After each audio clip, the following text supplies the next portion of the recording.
remoy hian fapa na ya mani a fapa bade kan lom do nem ni ti khamiron ro na ni ngati he min so khira ka ti adam lo de wa ama hi tel ve thei karing lo wa ti a ama hi tel ve thei karing lo ke la chu o ama chu lo mu de se ke manin cho kan nga ni mi lo ka ti and kan Christmas ban da ni ang ka ti lu tu ka hian ai suwa ber a pian cham nei tu ber mu chuang lo hian kan party hut cho ai kan ngai poi mo in khom pe mang lo ban hoi che kham kan tu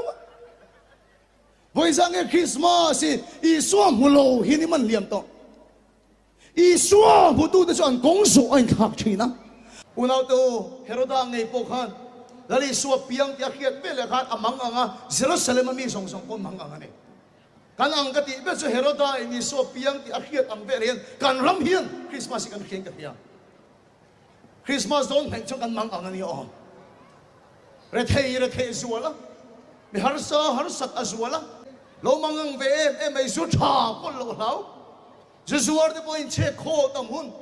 dam doi ti mi te pon in che kho tam hun bazar a thil bo ro tam hun nau bo tam hun accident tam zual hun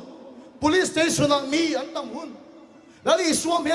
tak mu chong si lo hian heroda ang mai hian kan ram hian mangang em maya chu lali suam ilungai tu kan kharau non di che tu ni that mai ni chu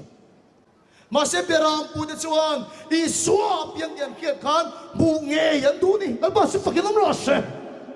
una do sanila pon i suam pian cham kan lom na hian a hut a kon che thom no thar chu di khati ro ta hian ral lo tu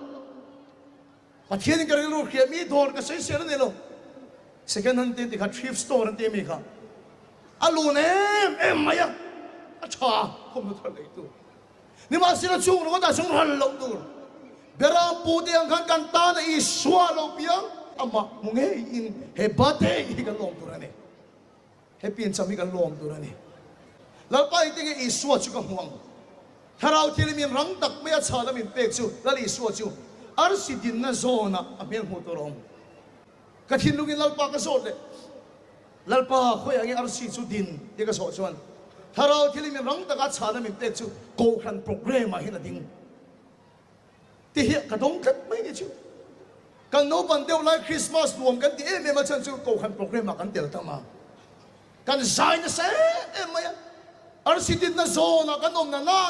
kan son tat chuan lali suain po na thari kan bunge nge ya kan tang Christmas a gut em